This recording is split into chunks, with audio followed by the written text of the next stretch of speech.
Est-ce qu'un seul leader avait été blessé là-bas? Parce que sur le gradin, est-ce que le sang a coulé là-bas? Parce que nous n'étions pas en première ligne. D'accord. Par rapport à... Le sang a coulé là-bas? Par la suite, certainement. Non. Quand le commandant Toumba est arrivé, non, avant de vous demander de descendre, est-ce que le sang avait coulé sur le gradin où se trouvaient les leaders? Je ne me souviens pas et je ne pense pas, puisque... Un seul leader avait été blessé là-bas? Oui. Sur le gradin? El Selou a été agressé par une personne. Sur la pelouse ou sur le gradin? Non, même lorsqu'il descendait des gradins. D'accord. Mais si Toumba, le commandant Toumba venait s'arrêter, vous observez, vous laissez tranquillement tenir votre meeting, sans vous demander de descendre, est-ce que le carnage que nous avons connu aurait eu lieu? Parce qu'il y avait déjà, avant qu'il ne soit à l'intérieur de la pelouse, des tirs, la débandade, des grenades lacrymogènes. Donc cela veut dire que ça aurait pu être le même cas au niveau de notre rangée. À partir du gradin, est-ce qu'il pouvait vous sécuriser là-bas sans vous demander de descendre? Et, bon, les circonstances qui ont prévalu, c'était de nous faire sortir. Maintenant que vous êtes descendu, le président Selou a pris un violent coup, il s'est évanoui, il a perdu connaissance. Oui ou non? Vous également, vous avez été blessé. Le président Sidia a été blessé. Docteur Diané, blessé. Mouktar Diallo, monsieur Mouktar Diallo, également blessé. Pour le moment, je ne cite que ces noms. Bon. Vous pensez que c'est quelqu'un qui était venu vous sauver alors que vous avez eu des blessures? Un même était à terre évanoui. Lui, il était venu pour vous sauver? En tout cas, ceux qui sont partis avec lui ont eu la vie sauve. Non, à l'instant T. Il était venu pour vous sauver? Et je pense... Alors que le sang a coulé? Si je peux me permettre, s'il n'a pas pu sécuriser ce petit monde autour de lui, c'est qu'il n'était pas entouré par ces hommes. D'accord.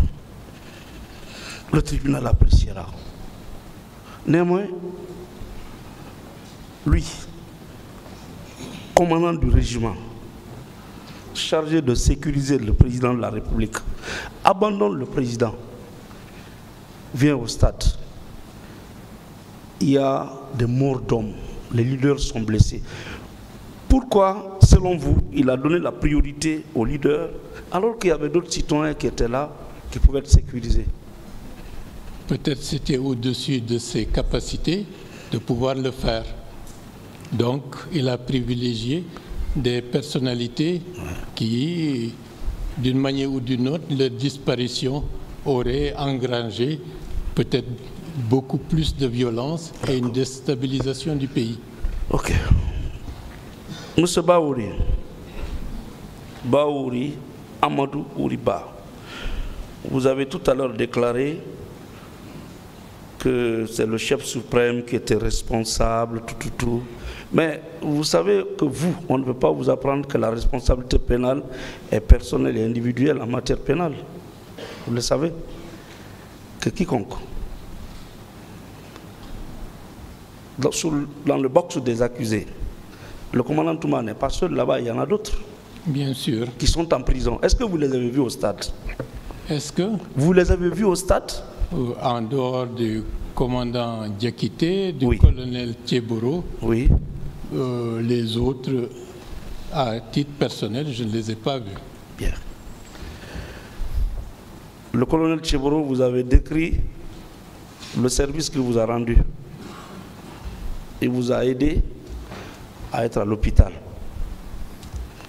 Le commandant Toumba, c'est avec sa rentrée que les tirs ont commencé. Cela a été dit ici, répété. S'il y a eu des morts d'hommes, s'il y a eu des viols, s'il y a eu des violences, à votre avis, qui peut être tenu pour responsable?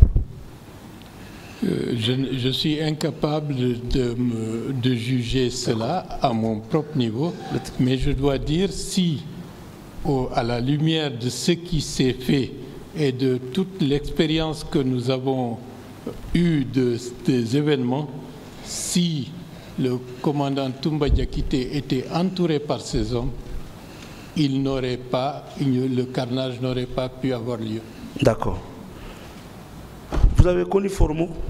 Non, je ne le connais pas. Il est venu avec Formo au stade. Ce qu'il nous a dit ici, hein. Il est venu avec Formo, il n'était pas avec les Bégrés, il n'était avec personne.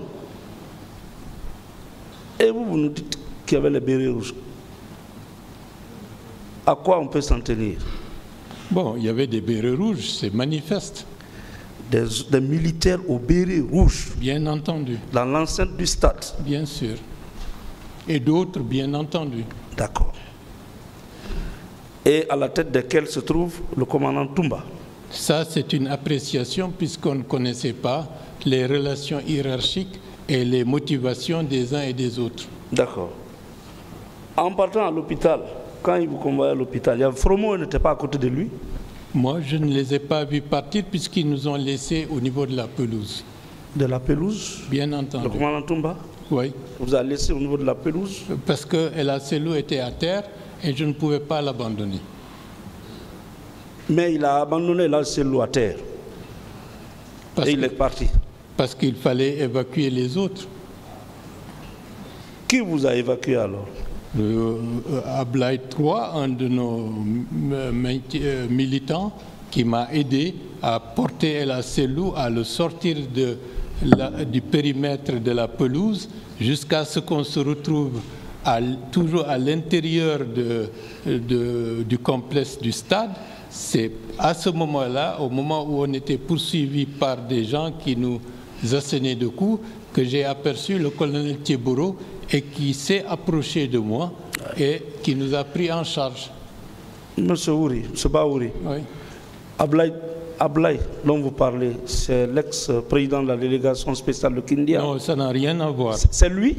Non. C'est pas la même personne? Non, non. C'est un autre Ablaï? C'est un témoin, une victime, et qui va témoigner également. D'accord.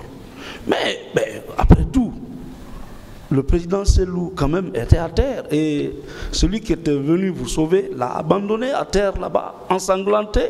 Et il vous a laissé, il l'a laissé dans vos mains. Ça, c'est quelqu'un qui était venu vous sauver, malgré tout. Mais lorsque vous pouvez sauver 4-5 personnes, oui, alors qu'une autre était à terre, il faut savoir prendre ses responsabilités et savoir ce qu'il faut faire. Donc, en un mot, c'est vous qui avez sauvé le président Selou? Comment? C'est vous qui l'avez sauvé? Grâce à Dieu, j'ai eu la lucidité et de ne pas l'abandonner sur place. Ok. Bien. Les événements ont duré combien de temps? Est-ce que, après votre sortie, les tirs ont continué dans le stade? Bien sûr, parce que c'est après notre sortie que le véritable carnage a commencé. A commencé, d'accord. En dehors des bérets rouges, est-ce que vous avez vu et revu les policiers et les gendarmes? Il y avait des gens qui avaient des uniformes vert olive et bon, il y avait d'autres qui étaient... Non, tenue nationale. Comment? Tenue régulière, nationale. Il y avait du tout. Hein. Il y avait les policiers? Bon, en dehors de ceux qui portaient parfois des uniformes... Il y avait des policiers? À l'intérieur du stade, au moment où on sortait, je ne peux pas être affirmatif. Voilà. Il y avait des gendarmes? Certainement, il devait y en avoir. Il y avait des douaniers? Je ne peux pas le dire puisqu'ils m'ont pas... C'est ce Toumba, le commandant Toumba qui était là, avec ses hommes. Bien. Vous, personnellement, le même jour, vous avez rendu visite à d'autres malades à l'hôpital, votre état ne vous permettait pas de le faire? C'est bon, la sécurité de toutes les personnes était en danger puisqu'on ne savait pas qu'est-ce que nous allions devenir après. D'accord. J'ai comme l'impression, je ne minimise pas le mal que vous avez eu, mais vous étiez au moins conscient. Comment? Votre mal n'était pas profond comme les autres. Bon, heureusement pour nous, Qui vous a donné le coup? Je ne peux pas le dire puisque vous recevez un coup au milieu d'une foule. En dehors du commandant Toumba, ceux-là qui sont là, personne ne vous a donné un coup. Qui a donné le coup ou fait des blessures au président Selou? Bon, là, je ne peux pas être affirmatif, mais il y avait déjà un policier ou quelqu'un qui portait un uniforme qu'il avait déjà agressé au moment où il descendait des gradins. D'accord. Il y a eu combien de morts en tout? Combien de morts aujourd'hui? Je ne peux pas le dire. Parce qu'on est dubitatif tantôt 150 et des portées disparues. Les morts effectivement reconnus sont au nombre de 157. Les disparus ont disparu des statistiques, mais on est persuadé qu'il y a eu des disparus. Des disparus. Ok. Vous avez assisté aux funérailles? Le vendredi, lorsque les corps ont été exposés à la mosquée Faisal, j'étais présent. D'accord. Personnellement, vous avez perdu des proches? Tout ce qui était là-bas, je considère sont des proches. Ça c'est de façon générale. Vous, personnellement, est-ce que vous avez perdu des proches? Ça n'a pas d'importance. Si. Tous ceux qui ont là-bas, ceux qui sont tombés, je les considère comme mes proches. C'est ça, ils sont tombés pour nous. Mais vous, personnellement, si vous avez un frère, un jeune frère, un lieutenant, comme on aime le dire, qui est tombé ces jours-là. Nous avons perdu des êtres chers, des militants, des responsables et d'autres qui ont disparu. D'accord. Monsieur le Président, merci.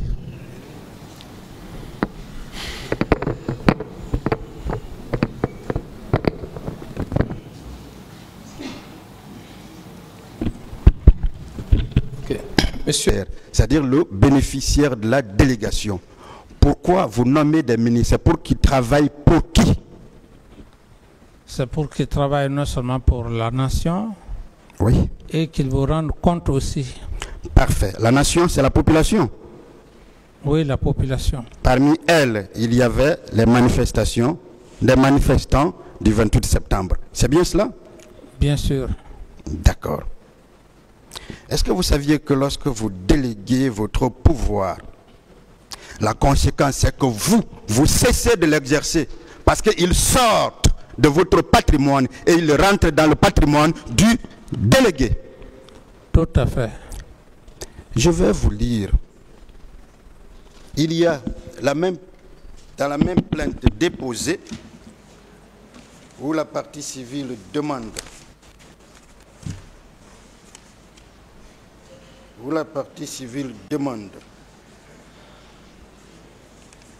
la poursuite de chaque membre du gouvernement avec la raison. Voici les membres du gouvernement de l'époque. Vous allez comprendre pourquoi je les cite et vous allez comprendre la notion de délégation de pouvoir dans chaque cas.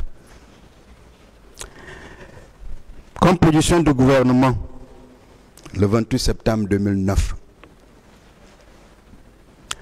Monsieur Cabinet Komara, Premier ministre, chef du gouvernement. Colonel Sibalo Lamou, ministre de la Justice, garde des Sceaux.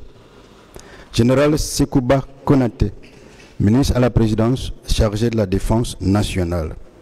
Général de brigade Mamadou Toto Kamara, ministre de la sécurité et de la protection civile. Capitaine Moussa Thiebro Kamara, ministre d'État à la présidence, chargé des services spéciaux, de la lutte anti-drogue et du grand banditisme. Sous-lieutenant Claude Pivi, ministre chargé de la sécurité présidentielle. Sous-lieutenant Issa Kamara, secrétaire d'État à la présidence chargé des conflits. Capitaine Mamadou Sandé, ministre à la présidence chargé de l'économie et des finances. Monsieur Boubacar Bari, ministre d'État à la présidence chargé de la construction, de l'aménagement et du territoire, et du patrimoine bâti public. Commandant Keleti Faro, ministre secrétaire général de la présidence. Monsieur Mamandouba Max Bangoura, ministre du plan et de la promotion du secteur privé. Monsieur Mamadou Thiam, ministre des Mines et de l'Énergie. Monsieur Alexandre Cissé Loua, ministre des Affaires étrangères et des Guinéens de l'étranger. Dr Frédéric Collier, ministre de l'Administration du territoire et des Affaires politiques. Madame Rougui Bari, ministre de l'Enseignement préuniversitaire, technique, professionnel et de l'éducation civique. Dr Alpha Kabinet Kamara, ministre de l'Enseignement supérieur et de la Recherche scientifique. Dr Abdourahmane Sano, ministre de l'Agriculture et de l'Élevage. Commandant Mamadou Korka Diallo, ministre du Commerce, de l'Industrie et des PME. Monsieur Papakoli Kourma, ministre de l'Environnement et du Développement durable. Colonel Mathurin Bangoura, ministre des Télécommunications et des Nouvelles Technologies de l'Information. Monsieur Raymond Onoutide, ministre de la Pêche et de l'Aquaculture. Madame Djene Saïfon Diallo, ministre de la Coopération et de l'Intégration africaine. Docteur Alpha Diallo, ministre du Travail, de la Réforme administrative et de la Fonction publique. Colonel Chérif Diaby, ministre de la Santé et de l'Hygiène publique. Monsieur Mamadi Kaba, ministre des Transports. Docteur Léonie Koulibaly, ministre du Tourisme, de l'Hôtellerie et de l'Artisanat. Monsieur Joseph Kandouno, ministre des Audits, de la Transparence et de la Bonne Gouvernance. Madame Hadja Mankoura Sila, ministre de la Promotion féminine et de l'Enfance. Monsieur Justin Morel, ministre de l'Information et de la Culture. Monsieur Fodeba Istokera, ministre de la Jeunesse et des Sports. Monsieur le Président, vous avez vu cette liste. Je vais juste prendre 4 exemples. Monsieur Justin Morel Junior, ministre de l'Information et de la Culture. Vous, Président, parce que vous ne pouviez pas faire tout, exercer toutes ces attributions pour le bien du pays, vous aviez délégué à M. Justin Morel, à l'époque des faits, pouvoir de gérer pour le bien de la nation, comme vous l'avez dit, pour le bien des populations, donc des manifestants qui sont allés au stade, tout ce qui est lié à l'information et à la culture en Guinée. Est-ce que c'est à vous de rendre compte devant des autorités, à quelque niveau que ce soit, de ce qui est lié à l'information et à la culture en Guinée? Non. Non, n'est-ce pas? Autre exemple. Monsieur Fodeba Istokera, ministre de la Jeunesse, des Sports, de la Promotion des Jeunes. Est-ce que tout ce qui relève du sport, ou tout ce qui concerne des infrastructures liées au sport, telles que le stade du 28 septembre, est-ce que c'est à vous, Président, après délégation de vos pouvoirs à monsieur Istokera, de rendre des comptes par rapport à cela? Oui, mais... Est-ce que c'est à vous? Vous êtes président, vous avez délégué le pouvoir à M. Fodé Istokera. Est-ce que ce n'est pas à lui, ministre de la Jeunesse, des Sports et de la Promotion, de rendre des comptes à la nation guinéenne et à la population sur tout ce qui est lié à la jeunesse, au sport et à la promotion de l'emploi? Oui, maître. C'est parfait? Oui. Merci. Autre exemple, par rapport à la sécurité des Guinéens, par rapport des personnes, par rapport à la sécurité des biens. Monsieur, le général Toto était le ministre de la Sécurité et de la Protection civile, n'est-ce pas? Oui, maître. Est-ce que ce n'est pas à lui la personne la mieux placée à qui on devrait demander, dans un premier temps, tout ce qui est lié à la sécurité des Guinéens et de leurs biens en République de Guinée? Oui, maître. Est-ce que ce n'est pas à lui on devrait demander tout ce qui intéresse la protection des personnes et des biens en Guinée? Oui, maître. Dernier exemple. Général Sekouba Konaté, ministre à la chargé de la défense nationale. Est-ce que ce n'est pas lui le responsable, le premier responsable des forces de défense en République de Guinée? Oui, maître.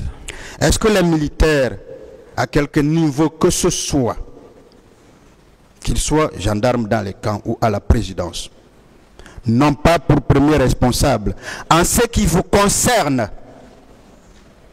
le général Sekouba Konaté? Tout à fait, maître. Alors, si des événements concernent l'armée, est-ce que c'est à vous qu'on doit demander des explications? Est-ce que ce n'est pas au ministre de la Défense? Tout à fait. Vous savez, je vous ai demandé que la délégation de pouvoir en droit pénal était un mode exonératoire de responsabilité pénale. Parce que les premières personnes qui doivent être vues, ce sont vos ministres à qui vous avez délégué le pouvoir, n'est-ce pas? Oui, maître. Parfait. Mais ça ne vous dit rien que M. Diaby, colonel Diaby, qui soit ministre de la République, dise ici que pour tout ce qui relève de la santé, de l'hygiène publique, quand je dis santé, le président d'Addis a fait ce que moi, son délégué, a demandé. C'est lui votre seul interlocuteur, n'est-ce pas? Oui, maître. Mais lui, il dit que vous avez fait exactement ce qu'il vous a demandé. Mais ça ne vous dit rien que l'on veuille faire comprendre que vous n'avez rien fait en ce domaine. Est-ce que ce n'est pas, comme je l'ai dit ici la dernière fois, qu'on veuille chercher des poux Question, sur... maître, s'il vous plaît. Je dis, est-ce que, monsieur le président, vous comprenez déjà, est-ce que ce n'est pas, comme je l'ai dit la dernière fois, qu'on veuille chercher des poux sur un crâne rasé? Je parle de votre crâne, même s'il n'est pas rasé. Oui, tout à fait, maître. Parfait. On va y arriver sur les faits. Quand on va aller là. Mais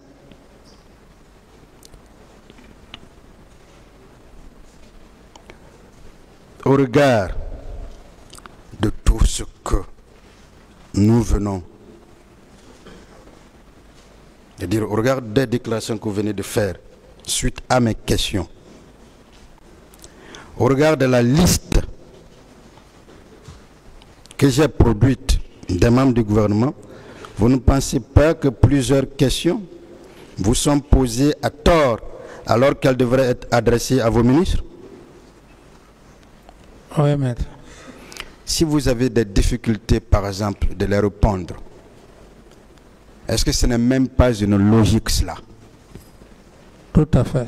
Parce que vous n'êtes pas la personne qui doit être à l'avant-garde pour donner de telles réponses. C'est bien cela? Tout à fait, oui.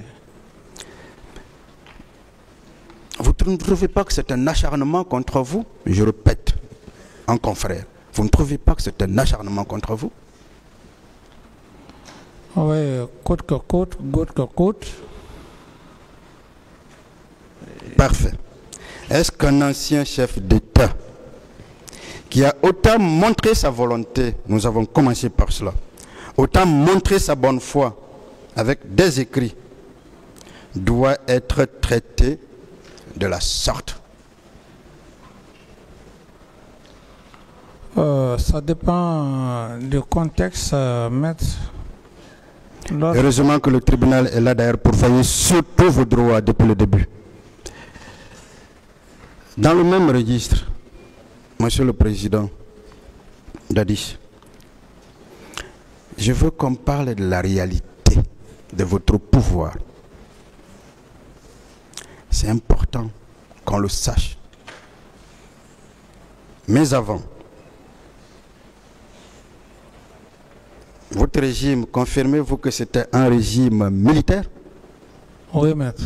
Un régime de transition? Oui, maître. Un régime d'exception? Oui, maître. Vous vous rappelez votre premier communiqué? Le premier communiqué du CNDD avait suspendu la Constitution, n'est-ce pas? Oui, maître. Vous savez, en lisant ces membres du gouvernement, je comprends pourquoi colonel Claude Pivy avait dit qu'il était membre du gouvernement. Effectivement, il était membre du gouvernement. La Constitution était suspendue. Oui, maître. Parfait. Nous étions donc dans un régime d'exception. Je voudrais que nous parlions de cette réalité du pouvoir. Pour ne pas que l'on pense peut-être, comme l'on dit certains ici, quel genre de président étiez-vous? Des questions. Je vais avancer, Monsieur le Président, merci. Dites-moi,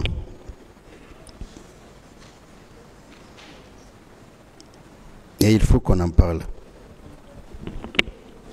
quels sont ou quels étaient vos rapports avec le général Sekouba? Pourquoi vous lui avez fait tant confiance? Maître, la confiance s'acquiert quand on a confiance à une personne. Il n'y a pas autre définition plus que ça, puisque tous les êtres humains sont caractérisés par ça, même en famille, la famille biologique. C'est la confiance qui lie le père de famille à sa famille. Pourquoi vous avez eu confiance au général Sekouba Konaté? C'est ce qu'il a posé. J'ai eu confiance en lui parce que il a été un compagnon d'armes et avant la prise du pouvoir, avions eu des relations très sincères, des relations amicales, Monsieur le Président. C'est parfait. Je veux des indices. Dites-moi, est-ce que le général Sekouba ne vous a pas fait toujours comprendre qu'il était malade et qu'il avait la cirrhose de foie et qu'il allait mourir en 6 mois? Oui, tout à fait. Tout à fait, maître. Et ce sont des choses, quand ça arrive. Il faut qu'on en parle. Oui, c'est ce que je dis, maître. Vous savez, la confiance, je ne suis pas le seul à être victime depuis l'histoire de l'humanité et à date, et ça va toujours continuer. Lorsqu'on porte confiance à une personne, j'estime que c'est avec conviction. Il n'y a pas une formule par laquelle on doit passer, c'est le cœur et ce sont les attitudes. Mais il est dit qu'après un moment donné, les relations peuvent s'effriter lorsque la confiance est entachée. Président, ma question n'est pas répondue, Monsieur le Président. Bon, on va éviter tout ce qui touche à la vie privée d'une personne. Non. S'il vous plaît. Nous voulons... Tout ce qui touche à la vie privée d'une personne. Ce ne sera pas fait, promis, Monsieur le Président. S'il vous plaît. Promis, Monsieur le Président. S'il vous plaît, maître. On ne va pas parler de questions de maladie d'une personne devant ce tribunal, s'il vous plaît. Monsieur le Président, s'il vous plaît, je voudrais juste une doléance, avec votre permission. Juste une doléance. Juste une doléance, Monsieur le Président. Est-ce que je peux? Allez-y. Vraiment une doléance. Mon intention, je vous ai parlé de la réalité du pouvoir. Je veux démontrer... Poser des questions, pas à la vie privée d'une personne. Ce ne sera pas une vie privée. Donc, tout ce qui touche à la maladie de quelqu'un, on va pas toucher ces je vais garder ça alors pour mes plaidoiries, mais je voudrais juste démontrer pourquoi il faisait confiance aveuglément à ces gens. Il a dit pourquoi il lui faisait confiance. Il a déjà répondu à cette question. D'accord. J'ai dit, maître, que la confiance... Poser d'autres questions. Il a déjà répondu à ça. Est-ce que le général Sekouba,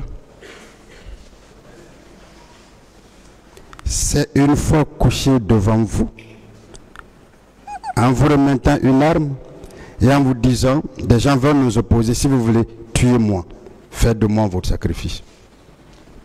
Maître, pour une question d'humilité et du respect aussi de la vie privée, comme Monsieur le Président vient de le dire, je voulais juste qu'on résume que la confiance, il n'y a pas de formule. Encore plus d'exemples. Les amitiés qui se créent, c'est sur la base de confiance. Maintenant, dans cette confiance, il y a plusieurs formes, plusieurs manières de prouver toujours que l'intéressé, vos relations sont sincères. Mais si on se met effectivement à faire des détails, j'estime, maître, ça me gênerait. Parfait, je fais comme le président a dit. Alors, heureusement que vous-même vous avez compris que votre conseil, il insiste. Voilà. C'est parfait. On va avancer. Et je veux alors, pourquoi aussi vous faisiez, est-ce que vous aviez confiance en votre aide de camp? C'est ce que j'ai dit, maître. J'ai dit, Monsieur Boubacar Diakité. Tout à fait. J'ai eu confiance en lui. Si ce n'est pas cet événement qui s'est passé, j'ai dit haut et fort.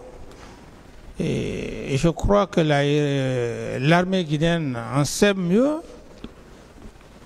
Une confiance, je l'ai mis au-dessus de tout. J'avais énormément confiance. Et donc, je ne peux pas rentrer dans les détails parce qu'on est des êtres humains. Mais vous lui avez fait confiance jusqu'au 3 décembre, malgré la méfiance qui s'est installée après le 28 décembre 2009. Non, pas... la confiance, c'est effrité dès après les événements du 28 septembre, du même nom. C'est pourquoi, maître, j'ai dit encore que je réitère, je ne veux pas prendre des exemples, même dans une famille. Tous les êtres humains, peut-être si on veut aller même dans le cadre de nos familles, on n'est pas Dieu de savoir dans une famille ce qui peut arriver. Vous pouvez avoir confiance à un élément de votre famille ou tout au moins à une personne que vous ne pouvez pas penser un seul jour qu'il peut trahir votre conscience. Ça, c'est seul Dieu qui a ce pouvoir. C'est seul Dieu qui a ce pouvoir. Mais les êtres humains que nous sommes, aucune personne ne peut dire au moment où il fait confiance à une personne et que cette personne peut trahir la confiance. D'autres questions?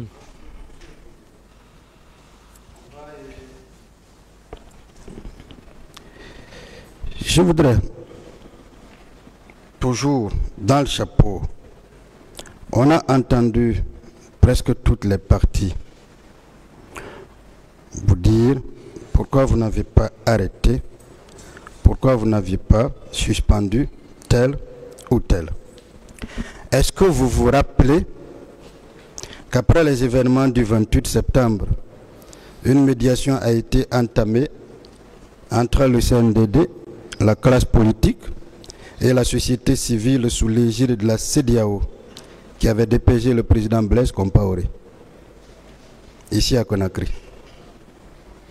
Comme ça fait longtemps, je me rappelle plus, maître.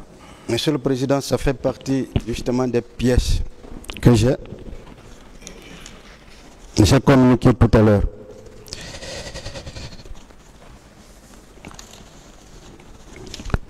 Voici le test qui avait été pris à l'époque.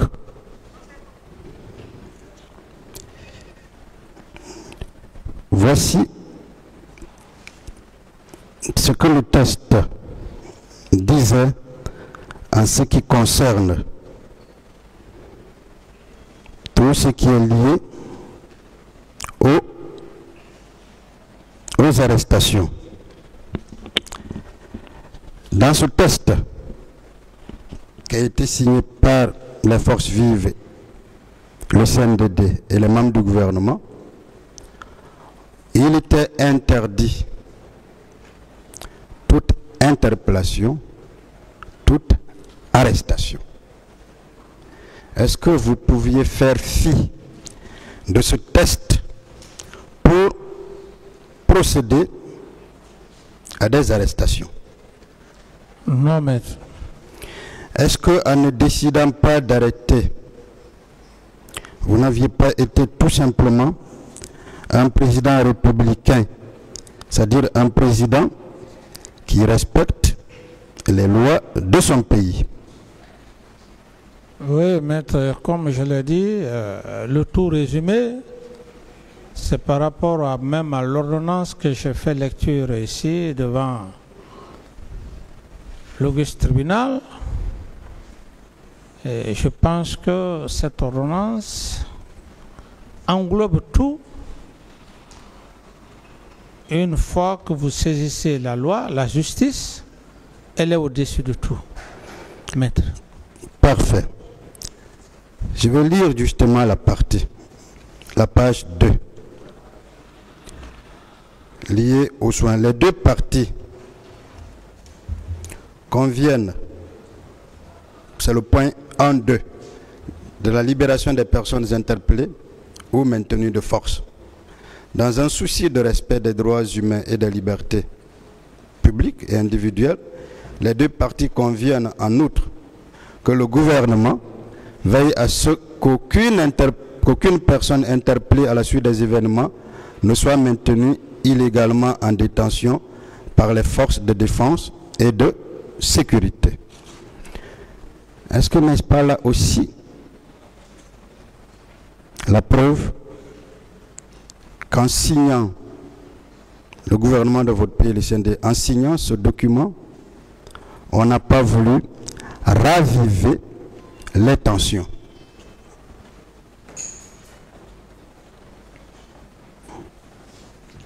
Oui, maître, c'est comme je l'ai dit, mon procès verbal fait foi. J'ai donné les raisons pour lesquelles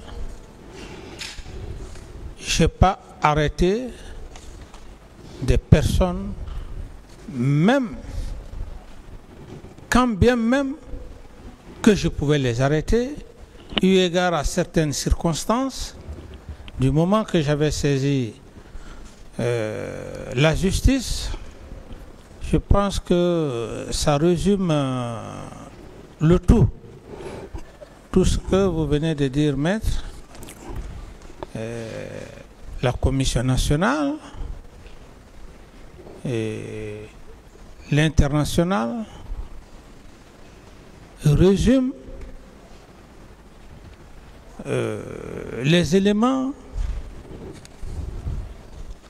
que vous êtes en train de faire comme maître. Merci, Monsieur le Président.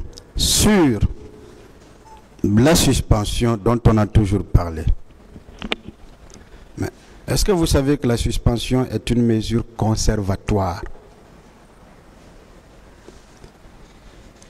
Alors, est-ce que vous saviez que si M. Aboubakar devrait être arrêté, ou si une personne doit être arrêtée, plutôt suspendue, elle doit l'être par son supérieur direct? Oui, maître, j'ai résumé ce passage. Oui. J'ai résumé ce passage, j'ai dit que je n'ai pas voulu arrêter pour ne pas créer autre situation qui allait s'ajouter au cas malheureux des événements du 28 septembre. Donc, par conséquent, j'ai saisi les institutions, la première institution qui est la loi de mon pays, j'ai saisi cette institution et puis l'international. Donc à ce niveau, je pense que la suspension et consort, mais je ne voudrais pas que vous parlez parce que ça risque même de nous perdre, comme on dirait, du temps. C'est clair, comme je l'ai dit dans mon PV, ma volonté, à un certain moment donné, il fallait impliquer la justice. Ceux qui veulent croire ou qui ne veulent pas croire, nous sommes devant un tribunal. Si les actes que j'ai posés à date d'aujourd'hui, où je comparais devant l'auguste tribunal, ou même les supposées suspensions, arrestations, je pense que le bénéfice de cela, c'est le fait que nous soyons tous devant cet auguste tribunal. Arrestation ou suspension. Est-ce que ça aurait eu un effet escompté que je voulais? On aurait dit non. Il a fait des suspensions, il a arrêté, il en a abusé. Mais Dieu merci que nous sommes là tous présents dans cette audience. J'estime que mettre à ce niveau, arrestation ou suspension, tous ceux qui veulent aller dans ce sens, ce serait pour distraire l'intelligence de la Cour. Ce qui est important pour moi, j'ai été clair, à force d'arrêter. Merci, Monsieur le Président. Monsieur Dadis, on va revenir, ou bien on va maintenant parler de votre supposée candidature, puisque on veut faire comprendre que c'est ce qui est à l'origine de tout ce qui est arrivé. Est-ce que vous confirmez que vous n'aviez jamais fait une déclaration officielle de candidature? Oui, je confirme, maître. D'accord. Est-ce que vous confirmez avoir tout simplement dit que les leaders politiques mettent de l'eau dans leur vin?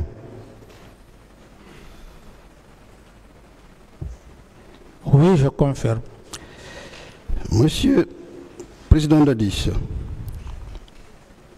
est-ce que vous étiez prêt à abandonner le pouvoir après des élections crédibles?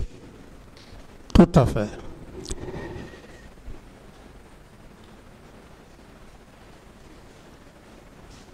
Je vais vous lire un passage qui prouve à suffisance que vous étiez prêt, toujours dans l'accord. La page 4. Je vais lire et vous allez réagir. La page 4 de l'accord qui a été prise, Monsieur le Président, sur la durée de la transition politique et le chronogramme de la transition politique. Les deux parties au présent accord politique global conviennent que la période de la transition politique sera contenue dans un délai maximum de 10 mois à compter du mois de janvier 2010. Ça se fait en votre temps. Je continue la lecture sur le chronogramme. Les partis décident que la transition politique se déroule selon le chronogramme suivant. Mise en place des institutions de la transition, décembre 2009. Révision de la Constitution, janvier et février 2010. Révision du Code électoral, mars 2010. Révision de la liste électorale, avril 2010.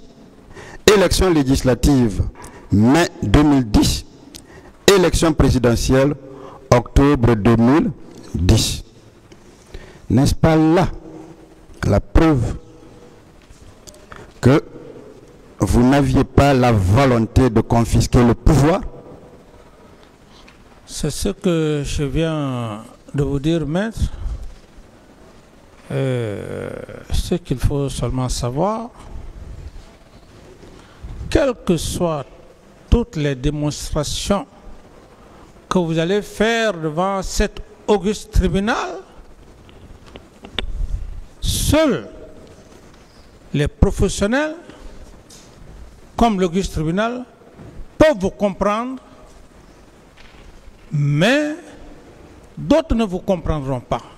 À cet effet, maître, j'estime que ma volonté, comme d'aucuns disent, je n'ai aucune hésitation pour ça, qu'il voulait partir, qu'il voulait se présenter, c'est parce qu'il y a eu ceci, cela. Je n'ai aucunement d'inquiétude par rapport à ça. Donc, ce qui est le plus important, comme vous l'avez dit ici, ce sont les moyens de preuve, les faits pour lesquels je suis devant cet auguste tribunal. Alors, De complicité. Sinon, maître, les gens ne vous comprendront pas. D'autres questions? alors, vous voulez dire que les personnes qui pensent ainsi se trompent? Les personnes qui pensent ainsi, maître, comme je l'ai dit, ce sont des personnes qui ne sont pas professionnelles. Ça, je vous l'apprends, maître. Monsieur Dadis, Ce ne sont pas des personnes qui sont professionnelles. Donc, moi, ce qui est important, je suis devant des professionnels dans le cadre pénal. Autrement, mais c'est pas... Question? Monsieur le Président, Oui, maître. alors, puisqu'on est maintenant d'accord que ce n'était pas votre supposée candidature, vous n'étiez pas prêt à garder le pouvoir, vous voulez laisser, parlons de la manifestation proprement dite.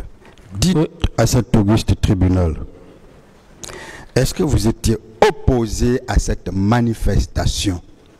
Non, maître.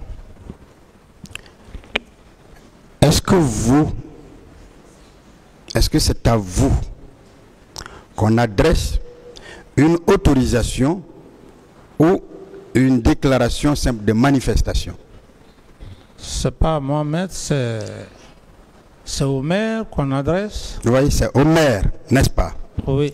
C'est au maire de dire je m'oppose ou de dire je ne m'oppose pas, n'est-ce pas? Oui, maître. D'accord. Est-ce que vous, on ne confond pas le fait que vous vouliez un report à un refus? Oui, c'est ça, maître. Vous savez, bon, je ne sais pas maintenant que j'ai dit que, maître, vous allez beau dire